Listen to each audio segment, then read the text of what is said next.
Sveiki gyvi, mėly kolegos žurnalistai ir redaktoriai, bet tie, kurie domitės žiniasklaida ir jos veikla.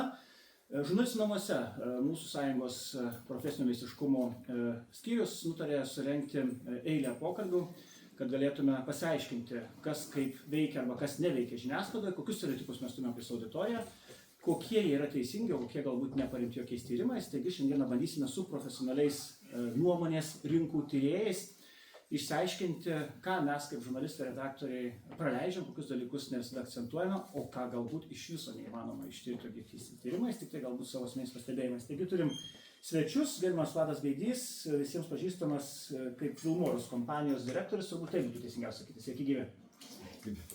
Taip, ir mes turime dvi kolegas iš Kantar bendrovės. Kantar bendrovė, tie, kas nors domisi žiniasklaidoje, turėtų žinoti turbūt kaip vieną iš trijų svarbiausių dalykų. Žinoti reikėtų, kas yra Seimas, prezidentas ir po to Kantar. Tai pusiau juokais, pusiau rimtai, Kantar yra vienintelė turbūt be konkurencijos bendrovė, kuri daro tiek daug ir tokių giluminių tyrimų susijusių su medijom, su rinkom, su reklama, ir jau tai daro daugybę metų. Taigi Lina Petraitinė, Kantar medijų tyrimų ir įžvalgų vadovė, tai auditorijos tyrimai pas ją taip pat yra, ar teisingai pasakiau? Taip. Ir gerbima Giedrė Ironė, tai Kantar medijų ir reklamos monitoringų tyrimų vadovė, irgi turbūt bus teisingai. Taip, teisingai, sveiki. Taip, aš šiandieną paprašysiu šiek tiek vėliau perimti estafetę iš manęs gerbiamos Audronės Nugaraitės, kuri turbūt užduos daugiau įžvalgų, kurios kyla ne tik akademiniam pasaulyje. Ir taip pat paprašysiu, jeigu galima išsijungti telefonus arba pasitylinti, jeigu netyčia suskambės, galima tą padaryti net ir paskutinę sekundę. Jevgenija, prašau prisėsti, tu būsi įsiamžinęs kaip tas, kuris atėjo laiku. Nuo gerbiamo Vlado Gaidžio turbūt pradėsiu.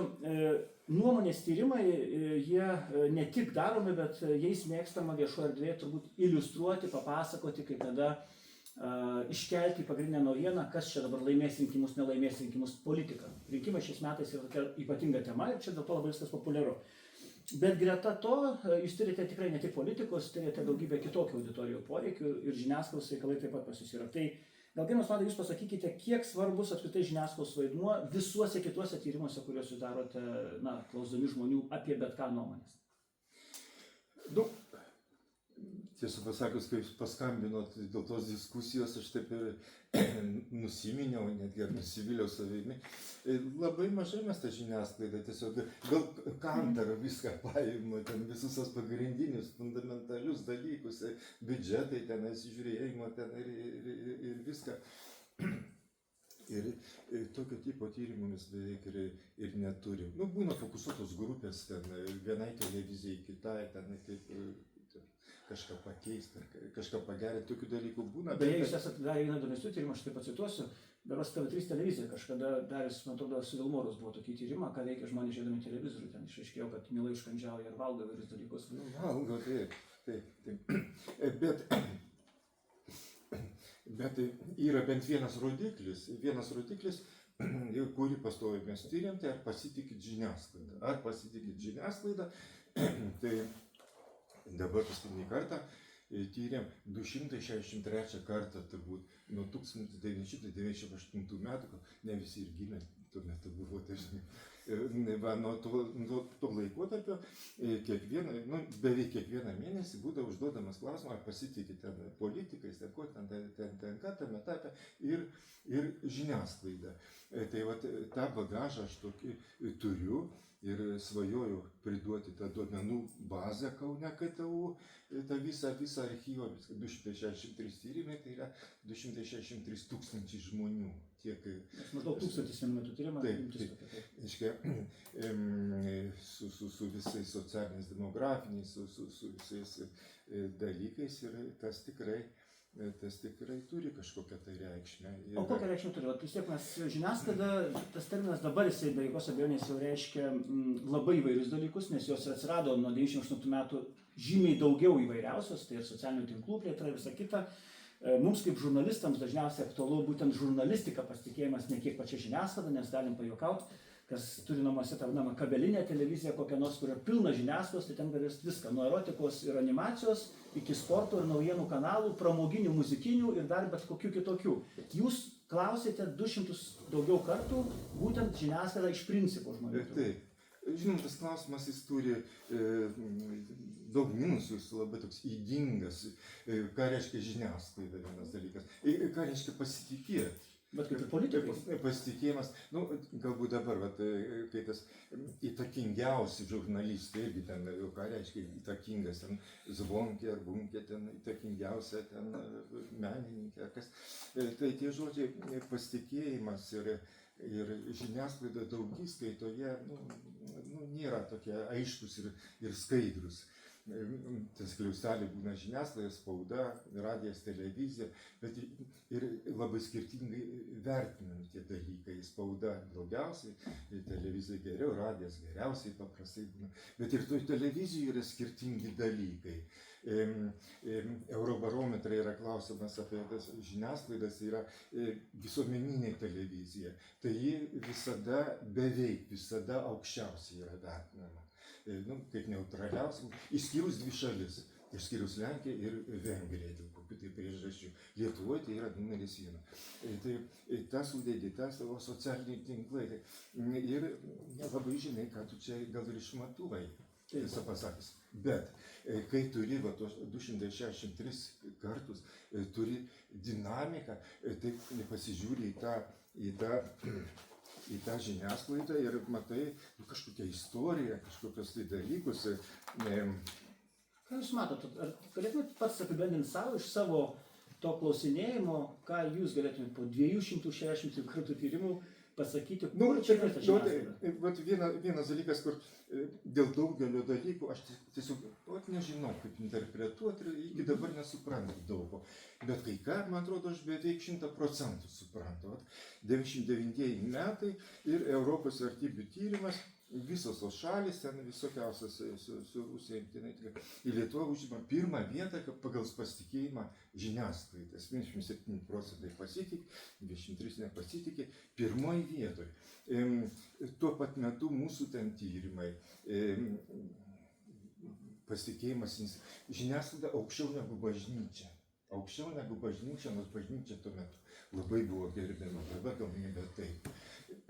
Daugybė puikiausių vadiklių ir supras, kas ten atsitiko. Ir, plius minus man beveik aišku, kodėl tie žurnalistai buvo, tokie dievai, ten kur tiesiog toks kontekstas buvo, tos privatizacijos neteisingos buvo, ten žmonės prarado pinigus, bankai bankrutavo, ten viskas, banditizmas, žurnalistas Lingys žuvo. Žiniasklaida buvo lyg tai tų kovotojas už tuos paprastus. Už žmonės ir kuo tas žmogus mažiau ten turi, tuo jis labiau ten pasitikėjo tą žiniasklaidą. Tai aš turėtų darykim trumpą pertraukėlę. Jūs paminėjote, kad rodiklis tas rodė jums, kad iš esmės žiniasklaidos pasitikėjimas ar pasitikėjimas žiniasklaida buvo remtasi greičiausiai žurnalistų didžiuliu indėliu. Dar to pabandysiu dabar link Kantar truputėlį įdėti, kadangi Kantar tyria irgi, man labai svarbu turbūt akcentuoti dar kartą, kad ne žurnalistika atskirai žiniasklaida iš principo ir joje esančius įvairiausius dalykus nuo reklamos iki. Ir aš galbūt pradėsiu nuo to dalyko, kuris man jau ne vienerius metus kelia tokį įdomų vidinį jausmą, tai yra suskirstymas mūsų auditorijos visuomenės. Kantar yra metinė žiniasklaidos tyrimo apžvalga į vertybinės pozicijas. Tai vadinasi pagal gyvenimo būdą, pagal įvairius dalykus. Ir ten yra nuo tų žmonių, kurie yra nuomais lyderiais save laiko, matyti, arba jie priskiriami, iki tų, kurie ten jiems tik nuolaidos rūpi, tenai yra įvairiausios kategorijos. Ir štai čia aš turbūt jūsų pradėčiau paklausti nuo televizijos. Vis tiek norėčiau pradėti, nes televizija ilgą laiką dominavo ir dabar dominuoja reklamos rinkoje. Ką mes galim pasakyti apie auditoriją, apie žmonės, ko jie nori, arba ką jie žiūri, arba kas jiems patinka, ar kas nepatinka, kai kalbam pirmiausia apie televizijos rinką, kuri dėl įvairiausių turbūt priežasčių, kaip ją bevadintume, vieni sako ten, kad yra labai griežta, kita paviršutiniška, kiti dar kažkokia, visai būna įvairiausių epitetų, dalis sako, dabar šis nebežiūri jos, bet reklamos rinkos turbūt apie pusę Lietuvos gauna, per televiziją, ką nors jeigu parodė, vis tiek visa Lietuva žino kalbą, tai aš prašyčiau pirmiausia gerbiamos Linos apie tai, ką rodo televizijos auditorijos tyrimai ir televizijos tyrimai apie žmonės. Ką mes turėtume suprasti, kas yra svarbiausia dalykai. Kai kalbate apie televiziją, tai turbūt taip, jinai vis dar išlieka turbūt tokia, viena pagrindinių medija kanalų, turinti turbūt vieną didžiausių tokią skvarbą pasiekti auditoriją. Ir jeigu kalbant apie reklamą, kas yra, vis tiek dauguma televizijos kanalų gyvena iš reklamos, išskyrus be abejo nacionalinį transliuotoją, tai turbūt visiems reklamdaviams yra labai svarbu, kad vis tik televizijos reklama, tyrimai taip rodo, kad vertinama kaip labiausiai turbūt pastebima ir įsimenama. Turbūt joks kitas kanalas, reklama internete neturi tokio efekto, mes ją praskrolinam ir žiūrovas greitai ją praskrolina naršytojas. O televizijos žmogus... Tuo tarpu televizijoje jinai yra labiau net jeigu ir žmogus sąmoningai, aktyviai, kaip sakom irgi, galbūt ten tuo metu, kai prasideda reklaminis blokas, tuo metu nusisukęs ten arbatą keičia ar sumuštinį tapo, bet vis tiek ta reklama geriau pasiekia ir geresnį įsiminimą pasiekia.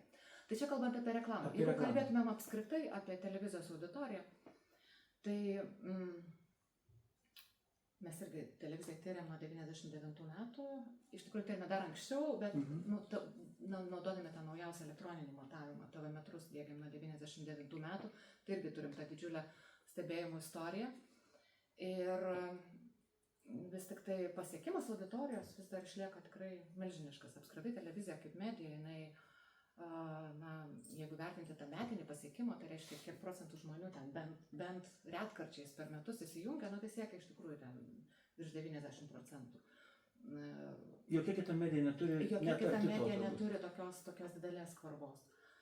Be abejo, nes internetas yra labai smarkiai auganti medija, bet čia turbūt dabar, jeigu kalbam apie televiziją, tai televizija vis dar per tą visą laikmetį, nepaisant to, ką berodytų ir koks bebūtų tas toksai, ir kažkokias visuomeninės akcijas, prisimenu, prieš kurį laiką buvo berods Mamontovo inicijuota, kad ten išmes televizorių, aš ten nežiūriu TV, ten televizija ir tų visų kalbų, kad televizija kaip medija mirė ir niekas to televizoriaus nebežiūri. Nepaisant to, mes stebime auditorijos rodiklius, kad jinai vis dar iš tikrųjų renka minias auditorijas. Be abejonės, jeigu mes pasižiūrėtumėm tą vadinamą profilą auditorijos, kas yra pagrindiniai žiūrovai, kas yra lojaliausi žiūrovai, tai čia be abejonės tas paveikslas šiek tiek keičiasi. Jeigu mes paimtumėm tą segmentą, kur yra jauni žmonės, didmiesčių gyventojai, auditorija ten iki 30 metų, tai be abejonės jie žiūri, tai yra interneto karta. Jie televizoriaus žiūri gerokai mažiau. Bet irgi stebimas toksai fenomenas, kad ta kartų kaita, kai žmogus yra ten, tarkim, toje amžiaus grupėje, nuo 15 iki 24 maždaug, tai taip, televizija yra, kažkur, jinai jeigu ir yra, tai labai mažai yra jų gyvenime. Bet, kai žmogus pasiekia tą raidos etapą, kai jau pats sukuria šeimą, atsiranda šeimoje vaikai, kažkoks sėslesnis gyvenimo būdas, baigėsi tas studentiškas gyvenimas, kai tu kraustysi iš vieno buto į kitą, ten iš bendrabučio į nuomojamą butą, ten kažkur kelionės, ten Erasmusai, dar kažkas, tai kai jau tu tampi sėslesnis, kažkoks savo būstas, svetainėje atsiranda televizorius. Yra šeštadienio filmukai vaikams, yra penktadienio filmas visai šeimai. Žodžiu, tas pats žmogus, jeigu mes žiūrėtumėm tą, kaip keičiasi žiūrėjimas ne tam tikrame segmente, bet jeigu pasižiūrėtumėm kaip ta karta, tarkim, kuri buvo 15-24 ten 99-aisiais, paskui 25-35 jau ten sekančiame dešimtmetyje. Tai matosi, kaip jų žiūrėjimas buvęs nedidelis, paskui tam tikrame gyvenimo etape kyla. Ir be abejonės, jeigu šiaip vertint apskritai pasižiūrėti, kur ta didžiausia, intensyviausia auditorija, tai be abejonės yra vyresni negu 60 metų žmonės. Tai yra perspektyviausia auditorija. Rinkėjai yra politikoje didžiausi, lietuva yra senstanti visuomenė, tai reiškia, čia yra ateities karta. Nes vyresnių žmonių daugės, dabarties karta. Jau ir dabarties. Taip, tai tas turbūt labai svarbu, tada aš galbūt gerimas Škėdėdės, papraščiau irgi pratęs šiek tiek, ar tai reiškia, kad ta auditorija potencialiai rūpi labiausiai, turbūt reklamos, aišku, sakomės, čia turbūt prie tokio idėjom, bet tada taip suprantu, kad viskas, kas daroma televizijoje, ypač, bet greičiausiai tik pas juos, irgi daroma iš anksto galvojant ne apie jaunąją kartą. Tai turbūt išeina. Labai priklauso nuo kategorijos. Taip. Reklamdavio kategorijos. Gal pradėsiu nuo to, kad irgi, jeigu kalbant jau apie reklamas, tai reiškia apie pinigus, apie reklamos pinigus, tai televizija sudaro dabar, jeigu gerai atsimenu, beveik pusę visos reklamos rinkos, tradicinių medijų. Vėlgi labai yra sunku paskaičiuoti socialinių medijų, tokių gigantų kaip Google ar ten YouTube reklamų. Bet jis skaičiuojame šitą sumą maždaug. Mes, kaip pasakyti, mes dalį bandom įvertinti bent dalį, nes tarkim, jeigu klausiam tiesiogiai atstovų Google Lietuvoje arba Baltijos šalyse, tai jie neatskleidžia tų skaičių, nes sako, kad Google yra globalu, kad jie tiesiog negali iškirpti Lietuvos kaip tokios ir pasakyti, kokie yra tie pinigai. Bet mes kartu su kitais reklamos rinkos dalyviais, su reklamos agentūrom, su medija planavimo agentūrom, su, tarkim, tam lauko reklamos agentūrom, tom pačiom televizijom, kalbame su reklamo ekspertais ir klausiam jų įvertinimų, kokios dalys yra skiriamos, tarkim, socialiniam tiklam. Tai mes tik tai kažkokią nedidelę dalį, būtent kiek per mediją agentūras eina pinigų į tuos kanalus. Ar apytiksliam sumom pasakyti Lietuvos rinką visą? Taip, tai pernai metais tradicinių medijų rinka buvo 120 milijonų eurų, čia be socialinių tinklų. O jeigu vertinant su socialiniais tinklais, kurie sudarė panašiai 100 milijonų papildomai. Kitaip tariant, bendra su socialiniais tinklais ir tradicinių medijų rinka yra maždaug apie 200 milijonų eurų. 23-aisiais. Ir ta suma, aš suprantu, yra auganti, nes dar anksčiau buvo šiek tiek mažesnė šita dalis socialinių tinklų. Taip. Kitaip tariant, Lietuvos žiniasklaida ir žurnalistika tuo pačiu potencialiai mato, kad didžiulės sumos pinigų eina tikrai ne į žurnalistiką. Be jokios abejonės taip, nes eina į socialinius tinklus, į internetą didžioji dalis eina, nors galiu irgi dar pasakyti, kad televizija visgi išlaiko tą rinkos dalį, jinai tikrai galbūt ten priklauso nuo metų, nuo situacijos, kai čia ekonominė situacija buvo, kai pandemija buvo, kai tarptautiniai reklamdaviai atitraukė visus biudžetus iš Lietuvos, bet tada susitelkė Lietuvos verslo bendruomenė ir skatino tą reklamos rinką ir medijas palaikyti. Tai buvo tokių pasviravimų, bet šiaip panašiai televizija sudaro apie pusę tų tradicinių kanalų, tradicinių medijų reklamos biudžeto. Dabar aš tada turėsiu visiems klausimą, kuris man atrodo tada esminis, nes apie pinigus taupomus išsiaiškinom, auditorijos, ten, taip sakant, poreikius šiek tiek jau aiškiau mes matom, kad televizija pasiekia daugelis, spaudos, aš turbūt nelysiu detalės, bet jos pasiekimas gali būti labai lojali auditorija, bet greičiausiai gali būti dalis žmonių gyvenime nėra net gyvo matę kai kurio laikraščio, žurnalo gal net pavadinimo nežino, skirtingai nuo televizijos. Tai rašto žmonėms čia turbūt daugiau sunkiau. Gerbiamas Vladai, nuo jūsų pradėsiu ir jūsų kitų nuomonės paklausiu. Ar tokie tyrimai pradant pasitikėjimu, ko pasitikė, ir baigiant to, už ką žmonės ir ne tik jie tiesiogiai moka pinigus, čia reklamos užsakoja matyti irgi žiūri, kur čia patikimiau. Ar mes galim kokias nors išvadas daryti apie kokybę apskritai ir auditorijos, ir turinio, kurie jie vartoja, nes aš kol kas nelendu į politinius rinkimus, nes politikoje turbūt irgi galioja tie patys dėsniai, kad kartais matomas politikas žymiai populiaresnis negu tas, kuris mąstantis yra. Atsiprašau, matomas, bet nebūtinai pasakantis kažką labai turiningo ir atvirkščiai. Jei galima šis telefonas įsijungti. Taip. Tai Vladai, jums tai tyrimuose tai labai svarbu, vis dėlto užtenka pasikliauti tiesiog žmogaus nuomonė, nelendant giliai, kas ten jį labiausiai veikia to žiniasklaidą, kas tą patikimumą jo kelia ir panašiai. Gal taip, aš norėčiau giliau eiti ir kažką sužinoti, bet nemoku. Taip vadinti. Bet jūsų ir neužsako, aš suprantu, žiniasklaidos rinka pas jūs irgi nesikreipia aktyviai, prašydami kokį geri. Ne, bet biška, kodėl dalis žmonių nepasitikė. Mano tie minėti rodikliai šiuo metu jie yra 2 kartus mažesni. Dramatiškai nukrito pasitikėjimas ir jau 2 metai buvo daugiau nepasitikė, negu pasitikė žiniasklaida. Ir viskas apsivertė. Ir natūralu, kad toks noras pasmalsauti, o kodėl jūs nepasitikit tą žiniasklaidą. Ir ne vieną kartą aš esu uždavęs atvirą klausimą tiems, kurie sako, kad nepasitikė ir kodėl. Ir dėja iš to nieko gero neišeina. Atsakymas būna, kad dėl to, kad meluoja, dėl to, kad neteisybė sako. Ir visokiausia ten parsidavėliai, ten tokia, anokia. Tiesiog aš... Jūs pacituot gal turite geriau, kad neatrodo, kad čia Vladas Gaidys pats galvoja taip. Gerai, taip. Pasiremtumėt, ką žmonės sako. Pagrindinis, neobjektyvus meluoja. Ir tekstai tai tokie. Meluoja, prikuria istorijas. Nėra teisybės ir tiek, apsimelavę. Per daug šmeižto netiesos. rašo nesąmonės straipsnis melagienas, visi yra melagiai, žulikai, mažai tiesos, propagandiniai dalykai, viskas liberalų, viskas tendencinga, nėra objektyvumo, nėra pusiškumo čia vieno žmogaus, visko daug, tiesos mažai. Melagiai pasidarė mūsų žiniasklaida, nesuprasi, kuo tikėti, daug melų, meluoja daug įvykių, nu, tai čia šimtus, jie visi išrašyti yra tie dalykai. Ir iš tų daug žodžių, nu, nieko ypatingo, aš taip sakant, nu, ir nesužinau. Taip, bet mes, aš vis tiek turiu jūsų patikslinti paklausti.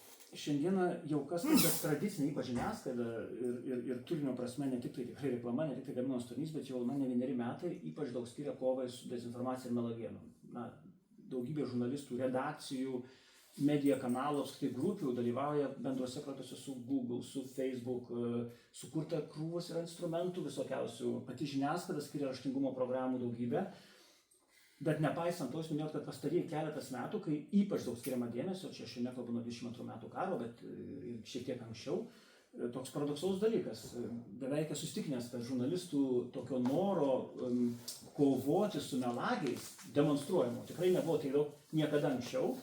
Ir staiga jūs cituojat dalykus, kurie verčia pagalvoti, prieš ką kovojom, tai tuo patapom, toks įspūdis. Ar tai reiškia, kad žmonės tiesiog tokį įspūdį turi ir nepastebė tos kovos? Ar tai reiškia, kad gali žurnalistai kovoti su melagienom, bet vis tiek atrodyti ir patys melagiai? Nu, kiek aš galbūt intuityviai jaučiu pagal tas intonacijas, nu, kai perskaitai visus tos tekstus ir kad čia matai tą anketą gyvą, taip sakant, tai kas atsakinėja, ten ką gali kažką pakoreliuoti, tai ten kur, kad čia ne tas turima galvoje, ne tai, kad nu, kažkokia tai vietoj žvirblio ten parašė gandras, nu, kažkas net tas yra, matosi, kad nu, šiai dienai plius minus nepasitikė žiniasklaida, pasitikė žiniasklaida, yra tas, kas yra, kaip vadinama, pozicija. Tėvynės sąjungos rinkėjas, liberalų sąjūdžio rinkėjas ir Laisvės partijos rinkėjas, jie pasitikė. Nu, ne tai, kad ten... Bet jie labiau pasitikė. Bet jie į pliusą tai gerokai. Taip. O dabar tie kiti, nu, opozicija, ten nežinau, tai galim vadinti opoziciją, nu, visos kitos, Aušrom ir Darbo partija, ten kur rinkėjai, o jie nepasitikė. Jie nepasitikė ir už to ten žulikai meluoja, čia, manau, kad čia tik tai tiek. Jeigu pasikeis pozicija su opozicija, gal ten atvirkščiai kažkas taip bus, ar kur, bet pirmiausiai tai aš žiūriu šitos dalykus. Aš paprašysiu, po to Audronė perims galbūt toliau pradės pokalbius. Kolegos Kęstutis ar Aurelija ar kiti, ar Eugenijus, jeigu turite klausimų, galite iškart reaguoti. Turiu klausimą jo. Žiūrėkit, jūs sakėt dėl to, kad su amžium, reiškia, auga, kaip čia, žmonės daugiau žiūri televizorių. Jūsų auditorija. Jo, sakysim taip, jo. Ar čia yra įskaityta auditorija, kuri, tarkim, aš žiūriu televizorių, tikrai ir vaikai mano žiūri, bet mes žiūrim internetą televizoriuje. Ar čia skaitosi, kaip čia? Nes yra galimybė žiūrėti YouTube, tarkim, visokius filmukus. Tai čia skaitosi ir mes žiūrim internetą, ar čia skaitosi ir kad mes žiūrim televiziją. Nes mes televiziją žiūrim, gaunasi kažkiek rečiau. Tai kiekvienas tyrimas turi savo tam tikrus rėmus, kuriuose jisai, ką jisai tyria ir savokas, kuriomis remiasi. Kas yra televizorių žiūrėjimas, ką tyrimas tyria, nes vėlgi televizijos turinys gali būti tiek mobiliuosiuose įrenginiuose, tiek televizoriuje ir panašiai. Tai aš operuoju mūsų atliekamo televizijos auditorijos tyrimo rėmuose ir šitame tyrime metodika yra pagrįsta televizijos turinio televizoriuje, namų televizoriuje žiūrėjimu. Tai yra mes neapskaitome to žiūrėjimo, kuris vyksta ten mobiliuosiuose įrenginiuose. Tačiau matuojamas visas turinys, kuris yra žiūrimas televizoriaus ekrane. Tai reiškia, jeigu jūs žiūrite ten, pavyzdžiui, Netflixas pas jūs, tarkim, televizorius yra kaip monitorius, jūs žiūrite televizoriaus ekrane, ne kompe, ne telefone, bet televizoriuje, toks žiūrėjimas yra apskaitomas. YouTube filmukai, jeigu jis yra televizoriaus ekrane, mes jį apskaitome. TV kanalai, tai gali būti, tiek lietuviški, tiek ten, pavyzdžiui, nežinau, tarkim, kažkokia regioninė televizija ar satelitinis. Visa tai yra matuojama. Okay. Aš dar pridėsiu dėl to pasitikėjimo tą klausimą ir jums truputėlį. Ar apskritai, kadangi mūsų ta tema iš tikrųjų nori auditorija ir nori paremti gali būti keliais labai skirtingais segmentais. Žurnalistikoje tradiciškai, beje, tas yra deklaruojama, laikoma, kad žurnalistika apskritai kaip produktas vartojamas tik tada, kai jo pasitikima, nes jeigu nepasitikima, kaip sakė gerbiamas Vladas, tai aišku, sunku pasakyti, kaip žmonės žino, kad nepasitikė tuo produktu, jeigu jo nematė, bet nepaisant to, gana dažnas reiškinys, kai sako, aš tiesiog net nežiūriu, nes nepasitikiu ir žurnalistikoje paprastai mes laikome tiesiogiai, jog pasitikėjimas yra tikrasis vartojimo tas ir pretekstas, ir priežastis, ir netgi rezultatas, ir netgi galbūt monetizavimas. Tik tai šiandieną mūsų diskusija, matyt, kuo remiasi, kad yra redakcijų, žurnalistų, kurie puikiai pastebi, kad juos ir klauso, ir mėgsta, jie populiarūs, bet kaip nemoka, taip nemoka už tą žurnalisto darbą.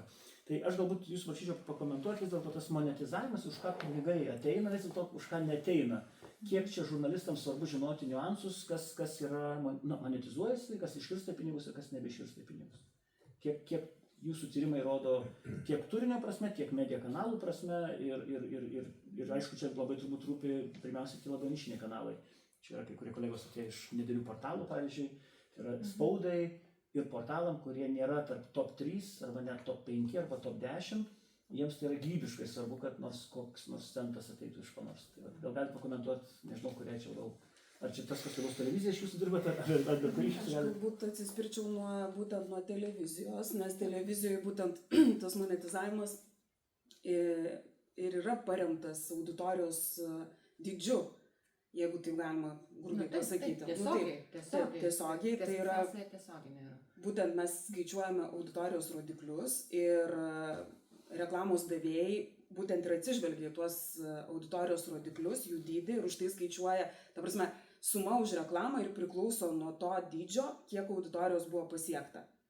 Tai jeigu Ir už pasitikėjimą tai neturi nieko bendro. Jeigu žmonės įsijungia ir žiūri, gali būti absoliučiai nepatikimas reikalas. Ten keikėsi, spjaudėsi, kaip ten nesąmonė šneka, bet jisai žiūrėjo ir iš karto jo tas žiūrėjimas jau atitinkamai paaugino reklamos kainą, paaugino kanalo pajamas.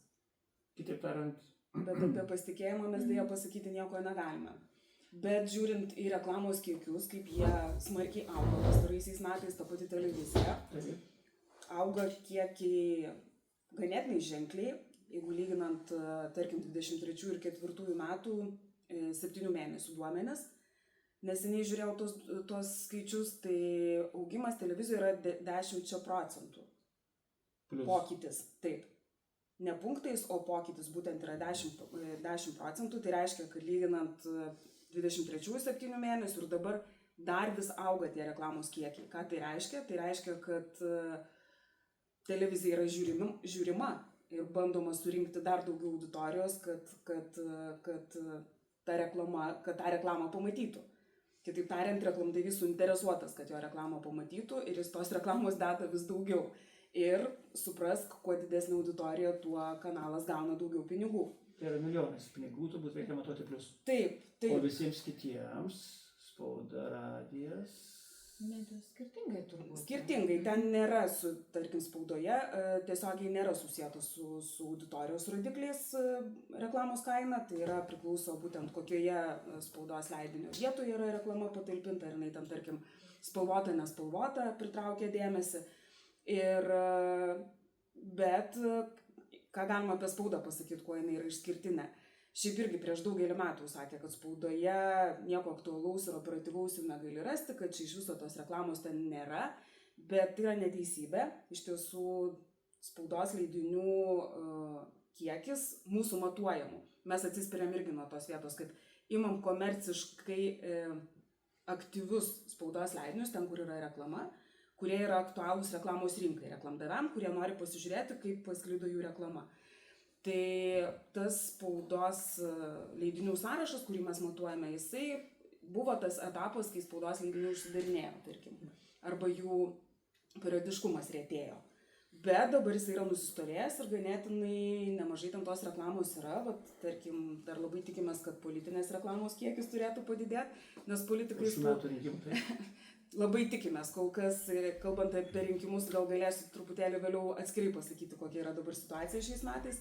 Jinai šiek tiek skiriasi, ne šiek tiek, bet smarkiai, gerokai skiriasi nuo 20 metų Seimo rinkimų, nes reklamos yra kur kas mažiau politinės. Iš principo mažiau.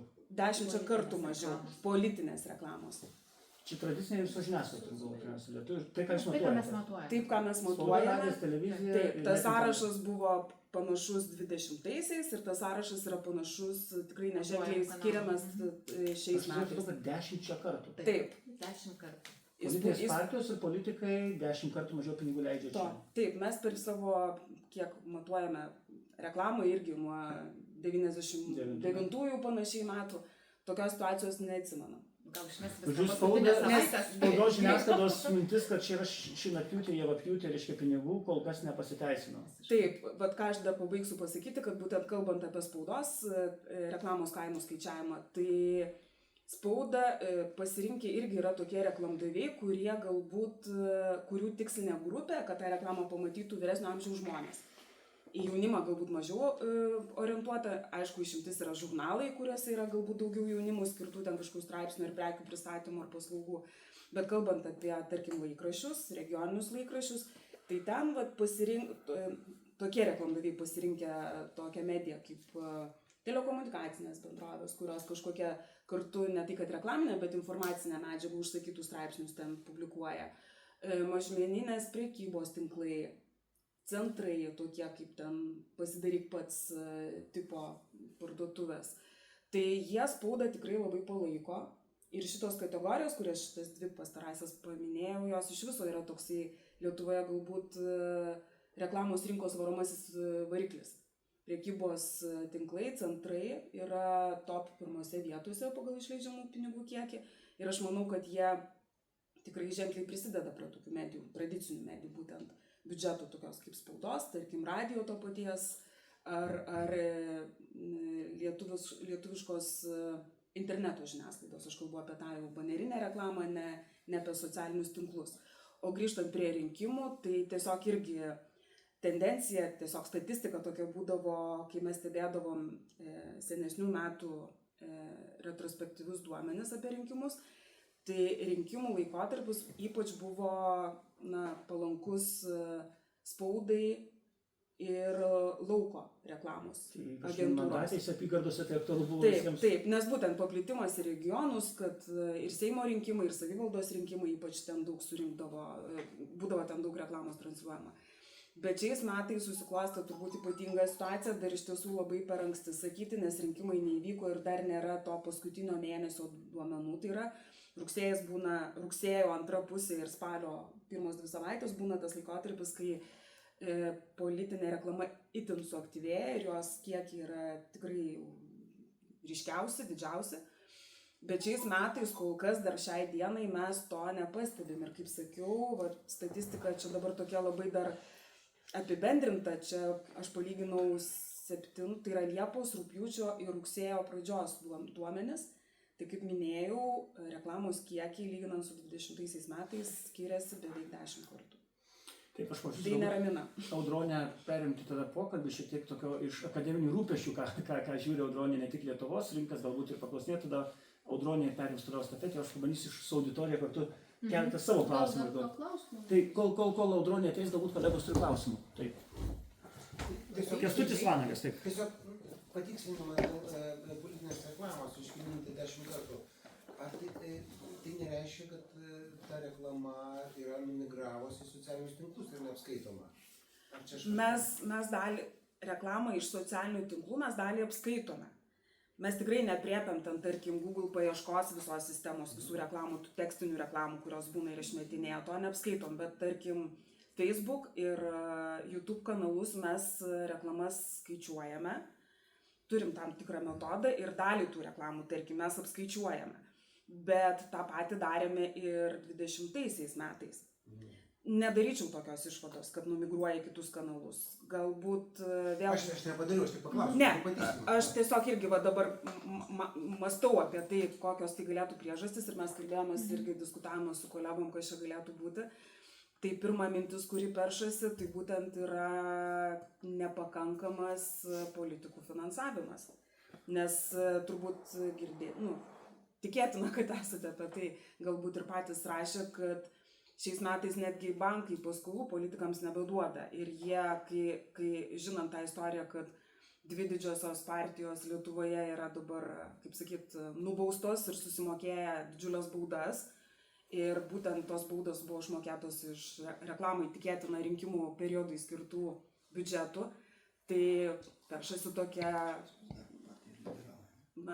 išvada, kad tiesiog pinigų politikai nelabai turi žiniasklaidai reklamuotis.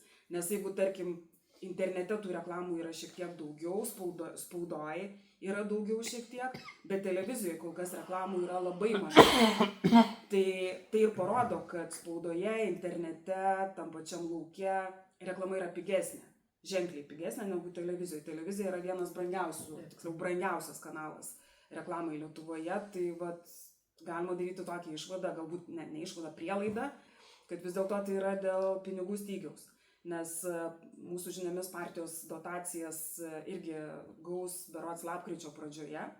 Tai iki kol jie pinigų neturi, tai galbūt ir žiniasklaida nelabai skuba tos įsipareigojimus dėl reklamų paimti.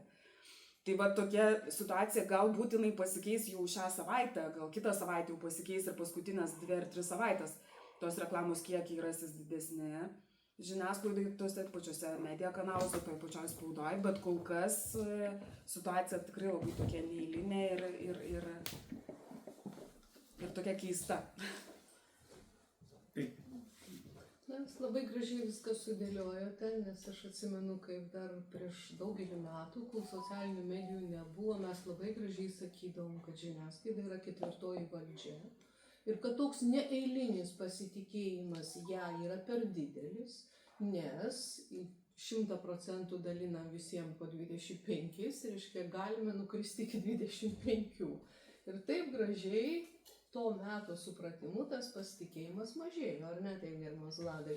Visą laiką krito, kaip jūs sakėt, bažnyčia buvo žemiau, po to ir policija išlipo, ir gaisrininkai, ugniagesiai ir taip toliau, ir žemyn, bet ir vairiuose diskusijose, ir pokalbiuose ir panašiai, mes sakydom nieko ypatingo, kiekvienas darinys turi savo vietą. Tai taip keitėsi pati žiniasklaida ir atitinkamai keitėsi auditorija, ką jūs labai gražiai pasakėte. Vyresnė, jaunesnė, televizija tikrai visam pasauliu, vis dar ypatingai Jungtinėse Amerikos valstijose išlieka pati populiariausia, kadangi visuomenė yra gerokai brandesnė, mūsų mažiau yra, bet, kaip jūs irgi gražiai, yra monitoriai ir kada jau truputį brandesni patampa, tai tikrai ten yra rodoma. Bet kiek čia yra tradicinės žiniasklaidos, tokios kaip mes suprantame, ir kitas dalykas, kiek yra žurnalistikos. Ir aš turėčiau klausimą, nes truputį kažkaip mes praleidome interneto žiniasklaidą. O kaip jūs ją vertinat? Nes spauda, televizija kalbėjom, tinklalaidės, vadinami podcastai. Čia, kadangi naujienų pateikimas šiuo metu jau įrodyta masė tyrimų akademinėje sferoje, kad jis pereina ne prie rašytinio, o garsas ir vaizdas. Ir man naujienos užtenka. Garsu, vaizdu, ačiū, viskas. Kodėl reelsai, kodėl tiktoksai ir panašus dalykai. Tai o kaip dabar su interneto žiniasklaida jūsų tyrimuose, ar jūs jaučiat kažkokius pokyčius ir reklamos požiūrių, ir auditorijos požiūrių, senesnis, jaunesnis, brandesnis, turi įtakos karas, turi įtakos rinkimai, nes kai jūs sakot, kad mažiau truputėlį arba televizijoje daugiau šimet, viena iš priežasčių buvo rinkimai. Nes kaip bebūtų, per Europos parlamento rinkimai, prezidento rinkimai, taip sakant, tai irgi turėjo įtakos. Tai būtų klausimas toksai interneto žiniasklaida ir šitie aspektukai. Interneto žiniasklaida iš tiesų viena sunkiausiai išmatuojamų, be jokios abejonės, taip jinai yra išmatuojama. Įvairios šalis, mūsų pasaulinis tinklas Kantar tyrimų kompanijų įvairiose šalise galbūt naudoja įvairius metodus. Mesgi turime tokį panelinį tyrimą, žmonių naršymų paremtą tyrimą. Tai esam surinkę apie 3000 žmonių, jie yra prisijungę, sutikę dalyvauti mūsų tam tyrime. Ir mes matome jų nuasmenintus duomenis, tai yra demografinius duomenis mes matome. Ir jie duoda sutikimą ir mes matome, kur jie naršo ir kokiuose svetainėse jie lankosi ir kokias reklamas jie mato. Tai kažkokių tai radikalių ar ten pasikeitimų mes šitą tyrimą pradėjome 18 metais, tiesa dar buvo pati pradžia, tai galbūt nebuvo tiek reprezentatyvu. Gal tokius pagrindinius duomenis nuo 20-ųjų būtų galima palyginti su dabartiniais. Tai iš tiesų apie auditoriją interneto irgi, jinai labai įvairi ir kažkokių tendencijų pamatyti sunku. Be jokios abejonės jaunesnė karta daugiau naudojasi internetu, nes mes sprendžiam pagal tai, kad kaip sudėtingai yra surasti žmonės vyresnio amžiaus, kurie sutiktų dalyvauti mūsų tyrime. Tarkim, tokia grupė, kad vyresnio amžiaus vyrai iš provincijos, tai yra visų tyrėjų pageidaujama, labiausiai pageidaujama. Kokio amžiaus vyresnio amžiaus? Taip, panašiai nuo 60 metų. Okay. Tokie, tai mes jau pagyvenusi. Mes dažnai turime sugalvoti kažkokius kūrybiškus sprendimus, kaip prisivilioti juos, ką jiem pasiūlyti mainais už tai, kad jie dalyvautų mūsų tyrime, kaip juos motyvuoti.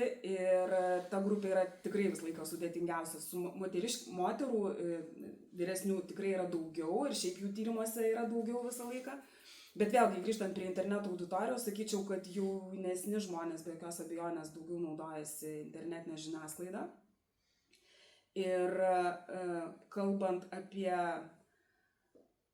galbūt išskiriant Lietuvos interneto žiniasklaidą, jeigu žiūrėti, tarkim, svetainių topus, kokios svetainės labiausiai yra lankomos ir kokią didžiausią auditoriją pasiekia, tai be jokios abejonės tas mūsų top 5 galbūt didžiausių lietuviškų portalų, aš jau neminėsiu tiesiog, jie kartais rokiruotės pasikeičia 1, 2, 3 vietos, bet jie yra pagrindiniai.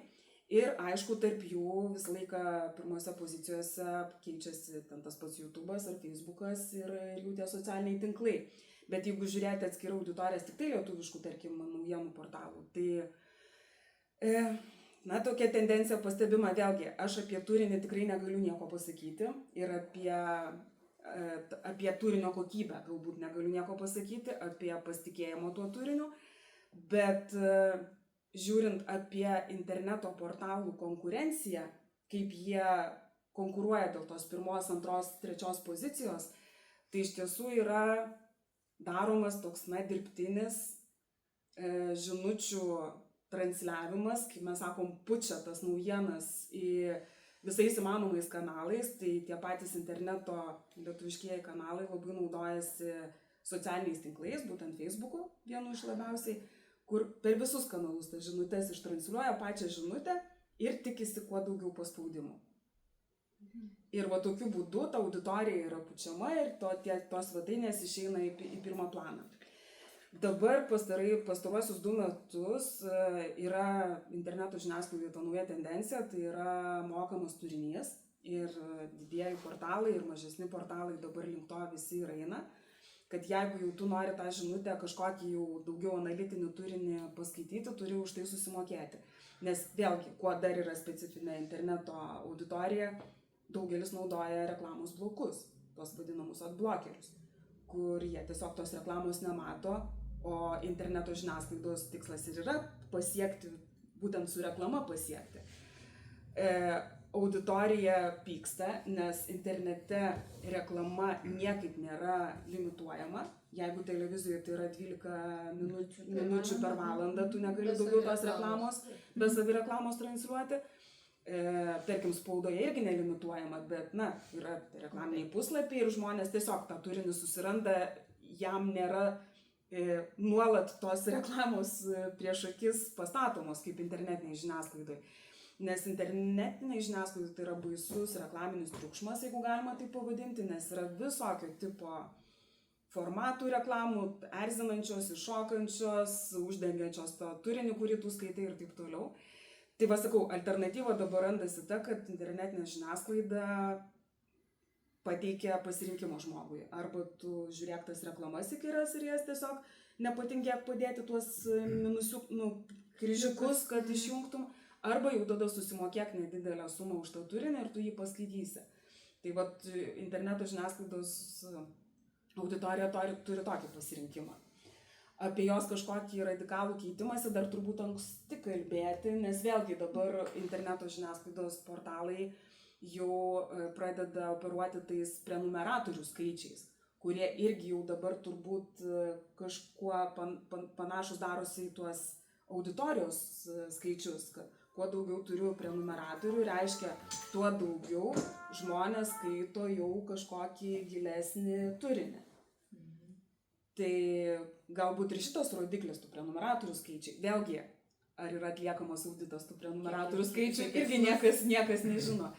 Tai vėlgi, internetą išmatuoti yra sudėtinga, bet mes turime tokį būdą ir galime pasižiūrėti. Kaip ir sakau, jeigu konstatuojant jaunesnę amžiaus grupę ten. Aš tik tokį pastebėjimą, kad vis tik tai apskritai interneto vartotojai, jeigu mes žiūrėtumėm, tai irgi per amžiaus grupės, tai jeigu ten prieš 10 metį irgi vėlgi aš turiu pabrėžti, kad mes atliekam kiekybinius tyrimus. Mes nevertinam, kodėl žmonės ten, kaip jie vertina turinį, naršymą ir taip toliau. Mes vertinam tik tai auditorijos dydžius, ir tą auditorijos tą profilą, demografinį ar tam tikrus vertybinius klausimus užduodant, tai galbūt galim tą psichografinį paveikslą nupiešti, bet tik tai kiekybiškai. Mūsų tyrimai yra kiekybiniai tyrimai. Tai kalbant apie tą auditorijos interneto kaip medijos pokytį, tai vėlgi, jeigu dar prieš 10 metų, tai turbūt tai tikrai buvo daugiau jauna auditorija, tai dabar praktiškai internetu, ar 70 ar 70-mečiai lygiai taip pat tų žirklių nebeliko, kur anksčiau būdavo, kad jaunimas taip, visas internete, nuo 60 metų auditorija yra tradiciniai medijoje ir internete jų nėra, tai dabar situacija visiškai, turbūt apylygė, ta interneto kaip medijos skvarba, jinai yra, be abejo, aukščiausia yra jauniausiai grupiai, bet ir tarp vyriausiame segmente irgi tikrai viršė 70% ir tiek socialinių tinklų naršymas, be abejonės yra skirtingas, yra tiktokerių karta, yra YouTube'o, yra Facebook'o karta, kur kaip irgi jau juokaujama, kad močiutės sėdi Facebook'e, Močiutės Facebook'e, o jaunimas TikTok'e, taip. Tai va, bet tikrai negalima sakyti taip, kad vyresnių nėra tarp interneto naršytojų. Taip, dalis tikrai labai yra. Labai svarbus, jūs labai puikiai gražiai sudėliojate akcentus, nes kada mes iš reklamos modelio einame į prenumeratos modelį, aš kalbu apie interneto žiniasklaidą, visas pasaulis šitą daro, tai šitie dalykai yra labai svarbus. Visi Netflixai, Spotify'ai, aš jau nekalbu Contribui ir visokie kitokie platforminiai dalykai, kuriuos ateina tas pats žiniasklaidos turinys. Tai mes irgi, žurnalistų sąjunga, ir norim tą meistriškumą susieti konkrečiai kanalai, auditorija ir turinys. Kasgi yra turinys? Ir man labai patinka, kadangi mūsų laikas turbūt eina po truputį į pabaigą, man labai patinka dabar stebėti Jungtinių Amerikos valstijų rinkimus ir žurnalistikos vaidmenį juose. Ir ten labai gražiai pasakyta, žurnalistika yra tam, kad sumažinti melą. Melą rinkimuose, kaip Vladas sakė, atvirkščiai, atitinkamai. Ir vėlgi grįžtam prie tokio labai gražaus pasakymo. New Republic redaktorius yra toksai Tomaskis, kuris sako, žurnalistika ir toliau yra tiesa ir sąžiningumas. Nes būtent dėl to jinai gali išlikti. Kitas dalykas, jos pagrindinė misija šitoj dezinformacijos jūrai - informuoti skaitytoją. Ne kažką kurti ir kažką, bet auditorijos ir jūsų visų pasakymas, kiek auditorija per kokius kanalus tai pasiekia atitinkamai. Vėlgi, tas pats internetas, klikbaitinis visas modelis, tai neaišku, ar skaito ar neskaito, ir tas visas prenumeratos modelis atitinkamai. Ir man labai patinka, kai aš jau truputį paminėjau, tų naujienų kaita. Ir šiuo atveju ir Z karta, ir alfa karta, ir panašiai, ir jūs visą laiką minite ten vos ne plius minus kas 20 metų. Bet yra labai įdomus dalykas, kad garsas vaizdas ir jie nenori to, reiškia, tokio pesimistinio vaizdo, jie nenori žinot apie karą, bet jie nori, kad žurnalistika jiems pateiktų sprendimą. Jie būtų patys sprendimo priėmėjai. Tai vat kodėl mes ir pradėjom nuo auditorijos, kad auditorija mums yra vienas svarbiausių. Kartelė kelti su medijų raštingumu ir pati tikrai tenka nemažai dirbti arba pastoviai dirbti su jaunimu.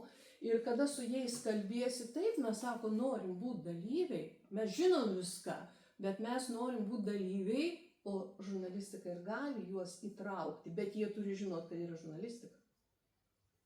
Kitaip tariant, aš visų paklausiu auditorijos.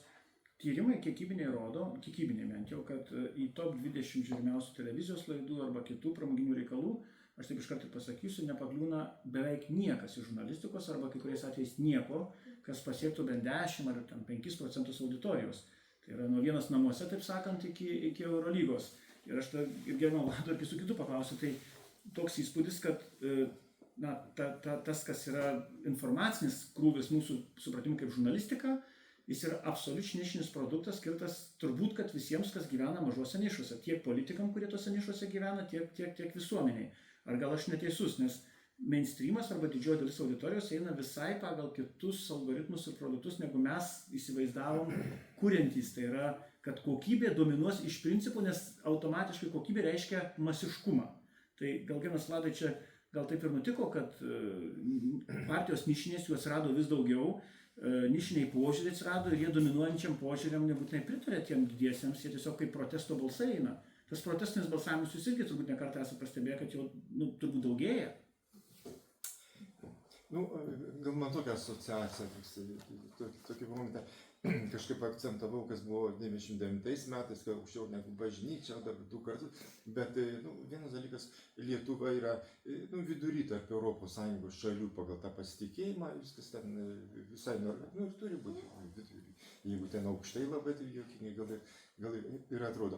Ir šiuo metu ir pakilo tas pasitikėjimas šiais metais, jeigu žiūrėti ten vidurkį, ten šių metų pagerėjo ir į pliusą išėjo. Ir priežastis gali būti, hipotezė mano, gali būti žurnalisto Andriaus Tapino veikla. Čia vienintelis žurnalistas, nežinau, mes užduodam atvirą klausimą, koks visuomenės veikėjas geriausiai atstovauja jūsų interesams. Ir kiek nori gali pasakyti ir apie 100 ten pamini įvairiausių žmonių. O Tapinas jis patenka į 1. 10, taip sakant, už savo veiklą. Ar ten žurnalistinė veikla, ar ten ką, bet tai, kad jis demaskuoja politikus, žmonėms labai patinka ta veikla ir labai gerai. Andrius Tapinas konkrečiai. O ar jį galima vadinti žurnalistu? O aš nesu tikras. Nes jis žurnalistas, bet jis matyt užsiima ir Visuomenės veikėjas daugiau gal. Visuomenininkas savo visuomenė. O galima žiūrovo nuomonę. Aš, pavyzdžiui, jau užmiršau, kada televizorių žiūrėjau. Ir žinot, ko aš pasigendu? Pavyzdžiui, televizorių negirdžiu infliacija. O infliacija sudegino mano 3/3 santaupų, pavyzdžiui. Imigracija, kad jau grėsia tautos išnykimui. Arba kad, pavyzdžiui, kodėl, kad politinės partijos, va dabar sakysim, maniškė, negali tiek mažai išstato žmonių, dėl to, kad 90–80% bijo viešintis dėl to, kad neišmestų iš darbo. Tai vat man šito trūksta ir man neaktualu žiūrėti apie tai kažkoks tai, kad mašina įvyko kažkur tai suvažinėja. Jūs teisus, jaunimas ir sako, mes nenorim tų pesimistinių naujienų, migracija, infliacija ir panašiai, mes iškart norim sprendimo. Ir žurnalistika turi savo terpę, grįžta gal prie pilietiškumo, pilietinė žurnalistika ta vadinama, kuri atliepdavo tai, kas yra svarbu, temų tvarkaraštį arba anglišką agenda centric ir visa kita. Viskas ir gerai, tai ir norim, kad ta žurnalistika gyva. Aš suprantu, kad kas moka pinigus, tos užsako muziką, bet reikia atsižvelgti į tai, kad žiūrovui tai yra neaktualu. Tai vienas dalykas, antras dalykas, kaip sakė gerbiamas Vladas, tai tas pasitikėjimas šiuo atveju atsakomybė, ar tikrai šitam dezinformacijos liūne mes dar turime tikrinti, debankinti visokius kitokius, naudoti fact checkingus ir visą kitą. Tai perskaitai, pažiūrėjai, išgirdai ir viskas gerai. Ir tai aktualu jums ir kitiems. Tai va čia ir yra žurnalistikos misija, kuri, manau, sutiksit, tikrai mums visiems kuo toliau, tuo labiau bus reikalinga. Kaip galvojate, Lina, Giedrė ir Vladai? Iš kiekybinių matavimų galima ką nors apie kokybę pamatyti žvelgti kur nors? Aš tai galbūt matyčiau tik tai tokį, turbūt pati, na, kadangi turbūt geriausiai žinau televizijos rinką ir tai, jeigu kalbėti apie televiziją, tai turbūt žmonės turi tikrai labai skirtingų poreikių tą mediją naudodami. Ir kalbant apie televiziją, turbūt daugumai pirmiausia tai yra pramoginis turinys, pirmiausia tai yra jeigu tu nori kažkokios informacijos, naujienų, tu turbūt ieškai kitų šaltinių, tuo tarpu televizija yra tam, kad nesuktų man galvos, kad man būtų gerai praleisti vakarą ir smagiai ten žiūrėdamas X Factor. Bet tai turbūt čia tas toksai mainstreaminis požiūris, bet aš manyčiau, kad ir kodėl man taip atrodo, kad vis tik tai yra nemaža grupė žmonių, kuriems reikia ir tos gilesnės žiniasklaidos ir tokių gilesnių įžvalgų. Tai turbūt tai, kad LRT, nacionalinio transliuotojo, vėlgi kalbant, aš iš tos kiekybinės pozicijos, nes aš matau, kaip keičiasi reitingai LRT televizijos, jeigu mes pasižiūrėtume prieš 10 metų, kur jinai buvo ir kiek žiūrovų turi dabar ir būtent tame auditorijos pasiskirstymą, kad jauna auditorija, kuri prieš 10 metų, tikrai labai retas įsijungdavo LRT, tai buvo, babyčių televizija, ten su sveikinimų koncertais ir dėl to jį įsijungdavo. Tai, aš čia taip metaforiškai, tarkim, kalbu, bet iš tikrųjų tikrai ta auditorija per 10-metį labai smarkiai pasikeitė. Jaunimas grįžo prie LRT televizijos. Negalėčiau sakyti, kad taip dabar žiūri jaunimas, bet ta jaunimo dalis, jaunesnės auditorijos dalis, kuri žiūri LRT, tikrai padidėjo. Ir patys reitingai, pasižiūrėkite LRT, kuri buvo ten tikrai,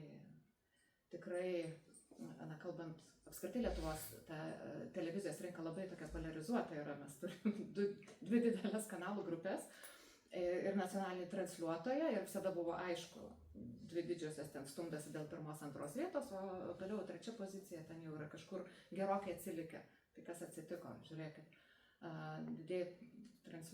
didžios komercinės grupės pešasi ne dėl 1 pozicijos, o dėl 2-3. Nes nacionalinis transliuotojas bent jau šiemet nemažai mėnesių buvo kanalas numeris 1. Na dabar rugsėjais prasideda nauji televizijos sezonai, vėlgi tam tikras persistumdymas vyksta, kol kas jis yra 2 vietoje, bet iš tikrųjų labai nedidelis atotrūkis tebėra tarp TV3 ir LRT, kuris yra dabar šiuo metu 2 vietoje, bet... O kaip jūs tai paaiškintumėt? Labai trumpai. Lietuviškas turinys tiesiog. Vėlgi, sakau, šitoj vietoje aš galėčiau nebent, kaip iš tokios subjektyvios pozicijos tik tai pasakyti, nes, sakau, mūsų tyrimas neatsako į klausimą, kodėl žiūrovas renkasi vieną ar kitą kanalą, bet manyčiau, būtent turinys ir turbūt irgi, kas yra labai svarbu, tai yra reklamos nebuvimas. Reklamos nebuvimas. Mažiau jūs ten. Aš YouTube'ui moku kiekvieną mėnesį už tai, kad nematyčiau reklamos tenais. Ir dar vienas dalykas, kad tokie visuomeniniai transliuotojai, jie yra siejami COVID atveju, krizinių situacijų, karo atveju, su iš tikro informacija, kurios jau nebereikia tikrinti. Tai čia visam pasaulyje, IBU visas, Europos broadcastingas visas susiję, prašau toliau tada atsakyti. Ne, aš tiesiog irgi galvoju, mintis iš Linos pasakymo, kad taip, bepigu LRT kurti kokybišką turinį, kai yra finansavimas iš biudžeto, o komercinėms televizijoms ir visiems kitiem, tarkim, spaudos leidiniam ir kitai žiniasklaidai, kuriems reikia tiesiog išsilaikyti ir gyventi iš tos reklamos ir surinkti pinigus.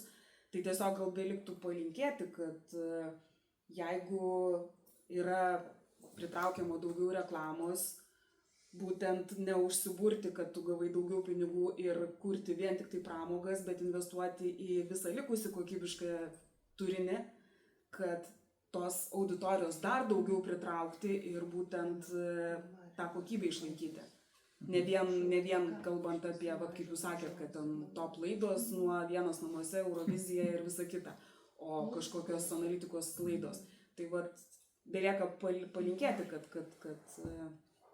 dalis tų pinigų eitų į kokybišką, ne taip sakau, nesakau, kad jis nekokybiškas tos turinys, bet į kokybės dar didesnį kėlimą. Taip. Kokybiškesnį. To politiškumo, to tokio edukacinio Būtent šviečiamo. tokio šviečiamo edukacinio. Su pramoga viskas gerai. Taip, Vladai, o paties pradėt nuo gal pradžios, o pabaiga kokia? Kas grąžintų pasitikėjimą jo ir politiką žiniasklaidą.